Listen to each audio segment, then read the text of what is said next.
गुरु सवारे सत्संगी जनो वाहेगुरु जी का खालसा वाहेगुरु जी की फतेह। लड़ीवार विचार के तहत असी सुखमनी साहिब जी के विचार को समझने की कोशिश कर रहे हैं कि धन धन श्री गुरु अर्जन साहिब महाराज जी की रचना तो उच्चारण की हुई इस बाणी राही असी समझ सकीए कि सही मायनों में सुख की है, सुख की परिभाषा की है। क्योंकि इंसान सुख शरीरक सुख को सुख मनता है, पर गल होंदी आनंद मन के आनंद की, मन के टिकाव की, मन के सुख की। क्योंकि भगत जनाक है मन विश्राम एको ही रहाओ है। वेखो सारे 24 अष्टपदियां दे विच एक एक श्लोक दे विच 8 पद ने ते 24 अष्टपदियां ने। ते प्यार वालिओ हुण उन्हां नूं समझना पवेगा कि असल विच सुख की है। सो आओ अज असी तीसरे श्लोक के 7वें पदे के विचार नूं समझण की कोशिश करने आ, और समझना ही नहीं अपने जीवन विच भी गुजारने हैं। अपने जीवन विच गुरु के ज्ञान नूं लागू करना है और अपनी मत का त्याग करना है। यही एक सिख की डेफिनेशन है। सो अज के 7वें पदे विच सतगुरु जी कहते निर्तन को तन तेरो नाम निथावे को ना तेरा था। लो जी हुण निर्तन केड़ा है? भगत कबीर जी कहते हैं कहो कबीर निर्धन है सोए जाके हिरदय नाम न होवे। हुण सिद्धांत तो सारिਆਂ ਦੇ ਹਿਰਦੇ ਵਿੱਚ है, वो आत्म खेड़ा सारिਆਂ ਵਿੱਚ है, पर ਜਿਹੜਾ उस खेड़े ਨੂੰ नहीं समझदा। क्योंकि गुरु के ज्ञान के राही सानू पता लगता कि साडा आत्मक जीवन की है, आत्मक खेड़ा की है। और जेड़े गुरु के ज्ञान नहीं समझते वो इस धन तो निर्लेप रह जाते हैं, भाव इस धन नूं नहीं खर्चते और जीवन नूं अजाई गवा के चले जाते। सो सतगुरु जी कहते जिहड़ा आत्मक खेड़े तो टुटा होया इंसान है ना, एक परमात्मा का धन। क्योंकि निर्धन को तन तेरो नाओ, तेरे सिद्धांत ही धन है, तेरा नियम ही धन है, उहदे लई तेरे गुण ही धनता योग ने। क्योंकि मन के खेड़े की गल है ना, मन टिक जाता। ये दुनिया के धन नाल ते मन वेखो भज्जा फिरदा। अज मेरे को इन्ने हो गए ने, कल इन्ने हो जाए, बैंक बैलेंस भरन दी, और पता नहीं कदों बुलावा आ जाना, कदों इस दुनिया को छड्ड के एकदम चले जाना। और जाना सबने है, मलकत मौत जां आयसी सब दरवाजे पान, सारे ने जाना एक दिन। प्यार वालिओ किसी ने इत्थे सदा लई नहीं रहना। पर जेड़े इस गल नूं समझ के गुरु के ज्ञान नूं अपने जीवन का आधार बना लेंदे ने, वो इस जीवन नूं सफल कर जाते हैं। और असी गुरबाणी नूं पढ़ के और गुरबाणी नूं समझ के ये वेखना है कि मैं किहड़ी लाइन में लगा होया, गुरु के ज्ञान नूं समझण वाले पासे या अपनी मन मत दे मगर इस जीवन नूं अजाई गवाण वालियां दे मगर ही लगा होया। सो सतगुरु जी कहते हैं जिहड़ा आत्मक खेड़े तो टुटिया होया है निर्धन है। क्योंकि इत्थे शरीरक धन की गल नहीं हो रही, मन की गल हो रही है। सो प्यार वालों कहते सब तो वड्डा है परमात्मा का नाम, परमात्मा का सिद्धांत। परमात्मा ना वेखण विच है ना पकड़ विच है, फिर उसका नाम तो दुनिया ने अनेक रखे ने। सो परमात्मा का सिद्धांत ही परमात्मा का नाम है। परमात्मा के गुण उहदे सिद्धांत दे विच जीवन नूं जिउण वाला ही असल विच आत्मक खेड़े का आनंद मान लैंदा है। क्यों निथावें को किसी नूं थां ही ना कोई होवे, पर कहते जिहड़ा तेरे सिद्धांत नूं समझ गया वो कित्थे भी रहेगा, उन्होंने पता परमात्मा किहड़ी जगह ते नहीं है। परमात्मा तो सब जगह सिद्धांत काम कर रहा है। निमाने को प्रभ तेरो मान, सगल कटा मैं देवो दान।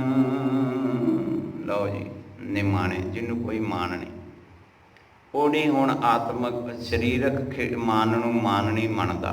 ਹੁਣ ਉਹਨੂੰ ਪਤਾ ਲੱਗ ਗਿਆ ਕਿ ਮੈਂ ਪਰਮਾਤਮਾ ਦੇ ਸਿਧਾਂਤ ਵਿੱਚ ਭਗਤ ਕਬੀਰ ਜੀ ਦਾ ਜੀਵਨ ਪੜ੍ਹੋ, ਭਗਤ ਨਾਮਦੇਵ ਜੀ ਦਾ ਜੀਵਨ ਪੜ੍ਹੋ, ਭਗਤ ਰਵਿਦਾਸ ਜੀ ਦਾ, ਕਿਤਨੇ ਭਗਤਾਂ ਦੇ ਜੀਵਨ ਪੜ੍ਹ ਕੇ ਵੇਖੋ।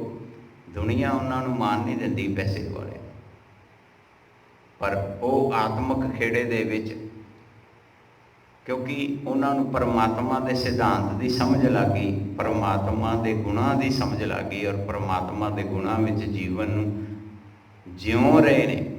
ਇਸ ਕਰਕੇ ਮਹਾਰਾਜ ਜੀ ਸੱਚੇ ਪਾਤਸ਼ਾਹ ਜੀ ਕਹਿੰਦੇ ਉਹਨਾਂ ਨੂੰ ਮਾਣ ਮਿਲ ਗਿਆ, ਕਿਉਂਕਿ ਮਨ ਦੇ ਅੰਦਰ ਖੇੜਾ ਆ ਗਿਆ ਨਾ, ਆਤਮਿਕ ਜੀਵਨ ਜਿਉਣ ਲੱਗ ਪਏ।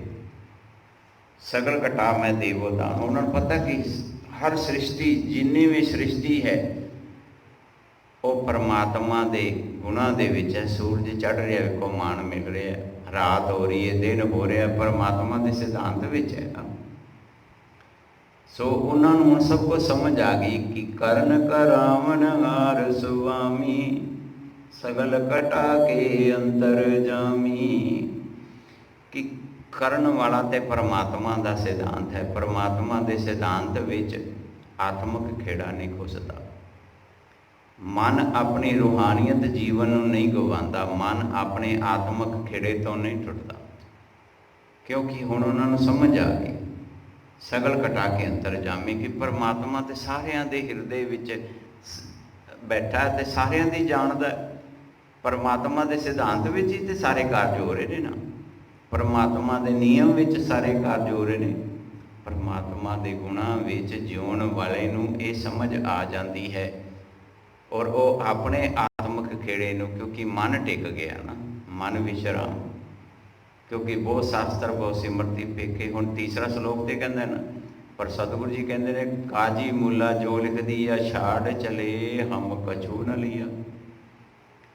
ਆਪਣੀ ਗਤ ਮਿਤ ਜਾਨੂ ਆਪੇ, ਆਪਨ ਸੰਗ ਆਪ ਪ੍ਰਭ ਰਾਤੇ। ਲਓ ਜੀ, ਹੁਣ ਆਪਣੀ ਅਵਸਥਾ, ਹੁਣ ਇਹ ਵੀ ਅੱਜ ਸਮਝ ਲਈਏ ਕਿ ਗਤੀ ਕੀ ਹੈ। ਅਸੀਂ ਗਤੀ ਮੰਨਦੇ ਹਾਂ ਮਰਨ ਤੋਂ ਬਾਅਦ, ਪਰ ਸਤਿਗੁਰੂ ਜੀ ਨੇ ਵੇਖੋ ਇੱਥੇ ਕਹਿੰਦੇ ਵੀ ਆਪਣੀ ਜੀਵਨ ਦੀ ਜਾਂਚ ਬੰਦੇ ਨੂੰ ਖੁਦ ਸਮਝਣੀ ਪੈਣੀ, ਔਰ ਖੁਦ ਜੀਵਨ ਨੂੰ ਜਿਉਣਾ ਪੈਣਾ ਹੈ। ਜਾਣੂ ਆਪੇ, ਆਪ ਸਮਝਣਾ ਪੈਣਾ ਕਿ ਮੈਂ ਕਿਹੜੇ ਰਸਤੇ 'ਤੇ ਚੱਲਣਾ ਤੇ ਕਿਹੜੇ ਰਸਤੇ 'ਤੇ ਮੈਂ ਨਹੀਂ ਚੱਲਣਾ। ਤੇ ਆਪਨ ਸੰਗ ਆਪ ਪ੍ਰਵਰਾਤੇ, ਤੇ ਉਹ ਚੀਜ਼ ਤੈਨੂੰ ਮਿਲੇਗੀ ਪਰਮਾਤਮਾ ਦੇ ਸਿਧਾਂਤ ਦੇ ਵਿੱਚ, ਕਿਉਂਕਿ ਪਰਮਾਤਮਾ ਨੇ ਇੱਕ ਮਨੁੱਖ ਨੂੰ ਮਨੁੱਖੀ ਜੀਵਨ ਦਿਮਾਗ ਦਿੱਤਾ ਸੋਚਣ ਲਈ, ਕਾਮਨ ਸੈਂਸ ਦੀ ਸ਼ਕਤੀ ਦਿੱਤੀ, ਪਰ ਆਪਣੀ ਕਾਮਨ ਸੈਂਸ ਨੂੰ ਅੱਜ ਇਨਸਾਨ ਯੂਜ ਨਹੀਂ ਕਰ ਰਿਹਾ।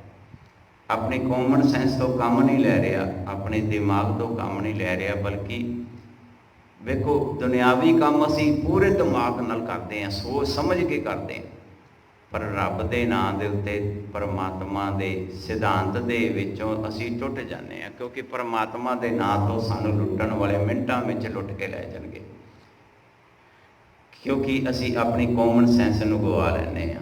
ਰੱਬ ਦੇ ਨਾਂ 'ਤੇ ਅਸੀਂ ਇੱਕਦਮ ਕਮਲੇ ਹੋ ਜਾਂਦੇ ਹਾਂ, ਕਿਉਂਕਿ ਗੁਰੂ ਦੇ ਗਿਆਨ ਨੂੰ ਅੱਜ ਤੱਕ ਸੁਣਦੇ ਮੱਥਾ ਟੇਕਦੇ ਹੀ ਆ ਰਹੇ ਹਾਂ ਨਾ। ਪਰ ਜੇ ਕਿਤੇ ਗੁਰੂ ਨਾਨਕ ਦੇ ਗਿਆਨ ਨੂੰ ਸਮਝ ਲੈਂਦੇ, ਸਾਨੂੰ ਕਾਮਨ ਸੈਂਸ ਮਿਲ ਜਾਣੀ ਸੀ। ਸੋ ਸਤਿਗੁਰੂ ਜੀ ਕਹਿੰਦੇ ਤੁਮਰੀ ਉਸਤਤ ਤੁਮ ਤੇ ਹੋਏ, ਨਾਨਕ ਅਵਰ ਨ ਜਾਣਸ ਕੋਏ। ਕਿ ਐ ਸਿੱਖਾ ਤੂੰ ਕਿਸੇ ਹੋਰ ਕੋਲ ਭੱਜਣਾ ਛੱਡ, ਕੋਈ ਵੀ ਤੇਰੇ ਇਸ ਆਤਮਿਕ ਖੇੜੇ ਨੂੰ ਤੇਰੇ ਅੰਦਰੋਂ ਖੋ ਨਹੀਂ ਸਕਦਾ ਤੇ ਕੋਈ ਲਿਆ ਵੀ ਨਹੀਂ ਸਕਦਾ। ਇਹ ਤੂੰ ਖੁਦ ਆਪਣੇ ਅੰਦਰ ਪੈਦਾ ਕਰਨਾ ਹੈ, ਔਰ ਉਹ ਤੈਨੂੰ ਮਿਲੇਗਾ ਗੁਰੂ ਦੇ ਗਿਆਨ ਦੇ ਰਾਹੀਂ। ਸੋ ਨਾਨਕ ਸਾਹਿਬ ਜੀ ਕਹਿੰਦੇ ਨੇ ਤੁਮਰੀ ਉਸਤਤ ਤੁਮ ਤੇ ਹੋਏ, ਕਿ ਜੇ ਤੂੰ ਚਾਹੁੰਦਾ ਕਿ ਤੈਨੂੰ ਆਪਣੀ ਆਤਮਿਕ ਖੇੜੇ ਦਾ ਆਨੰਦ ਮਹਿਸੂਸ ਹੋਵੇ, ਤੇ ਉਹ ਤੂੰ ਗੁਰੂ ਦੇ ਗਿਆਨ ਨੂੰ ਖੁਦ ਸਮਝ ਕੇ ਆਪ ਮਹਿਸੂਸ ਕਰਨਾ ਹੈ, ਆਪ ਉਸ ਜੀਵਨ ਨੂੰ ਜਿਉਣਾ ਹੈ। ਪਰ ਜੇ ਤੂੰ ਉਹਨਾਂ ਸਿਮਰਤੀਆਂ ਵੇਦਾਂ ਪੁਰਾਣਾਂ ਦੇ ਆਧਾਰ ਦੇ ਉੱਤੇ ਕਿਸੇ ਨੂੰ ਬ੍ਰਹਮ ਗਿਆਨੀ, ਕਿਸੇ ਨੂੰ ਸੰਤ ਦਾ ਦਰਜਾ, ਕਿਸੇ ਨੂੰ ਸਾਧ ਦਾ ਦਰਜਾ ਦੇਵੇਂਗਾ, ਤੇ ਇਹ ਆਤਮਿਕ ਖੇੜੇ ਤੈਨੂੰ ਪ੍ਰਾਪਤ ਨਹੀਂ ਹੋਣਗੇ, ਕਿਉਂਕਿ ਤੂੰ ਉਹਨਾਂ ਵਿੱਚੋਂ ਲੱਭਦਾ ਫਿਰਾਂਗਾ, ਆਪਣੇ ਅੰਦਰ ਕਦੀ ਵੀ ਉਸ ਆਤਮਿਕ ਖੇੜੇ ਨੂੰ ਨਹੀਂ ਮਾਣ ਸਕੇਗਾ।